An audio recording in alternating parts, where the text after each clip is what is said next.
In this segment, we're going to be discussing the Fire Department Marine Team quarterly training conducted recently at Virginia Wesleyan Pool and Lake Smith.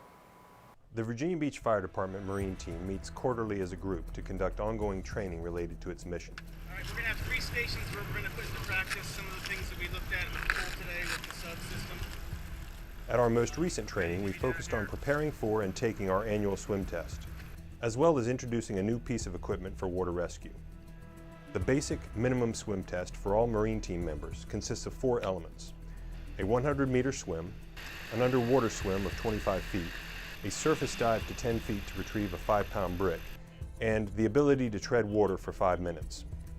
Training began at the pool in the Batten Student Center at Virginia Wesleyan College.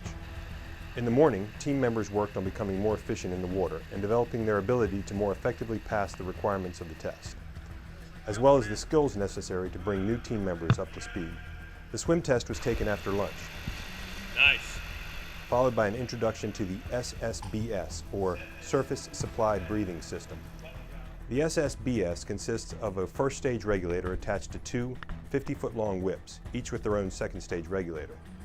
This was purchased following an incident where a young woman was trapped at the stern of a boat with her leg caught between the 2 propellers of an outboard motor. When they got out there, they saw she was literally a true underwater entanglement, and we had a call for the squad. Squad 10 came in here with support from Virginia Beach Police Department divers, and we're operating at about 6 to 8 feet of water with about a little bit of a 1 to 2 foot wave. So we're having to swim, life vests, working underwater, snorkeling. It was one of the most challenging calls, extrications that I can recall in my 26 years. We had one of our firefighter paramedics that was with her, Amy Mack, the whole time. You know, she trains for these triathlons, and she was in the water for an hour and a half. Her left leg was caught in the propeller of the boat, and it had her body twisted, so she was laying sideways at the stern of the boat, and her face was in the water up to about her mouth level, with her mouth being out of the water. But anytime a wave or a wake would come by, her head would go underwater because the boat would go up and down, and she was essentially attached to the boat. And she was very fearful of drowning. Eventually, the PD brought a scuba tank with a regulator, and she was able to breathe through that, and it really calmed her down and relaxed her.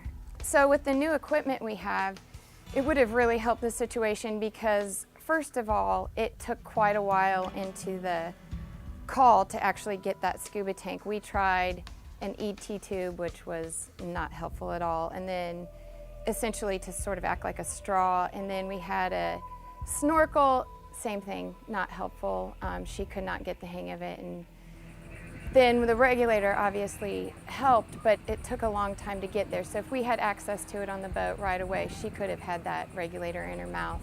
The situation was extricating her leg from the propeller.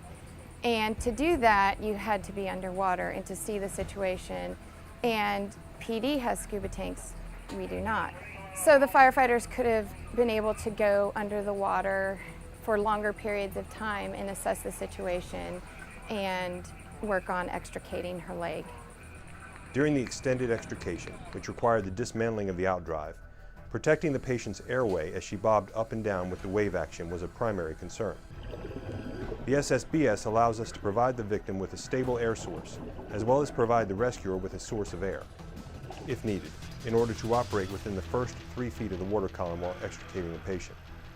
After training in the pool with the system, the team relocated to the boat ramp at Lake Smith to practice with the system on a simulated task in a realistic environment. With water temperatures in the high 40s, the team also got to put their thermal protective gear to the test.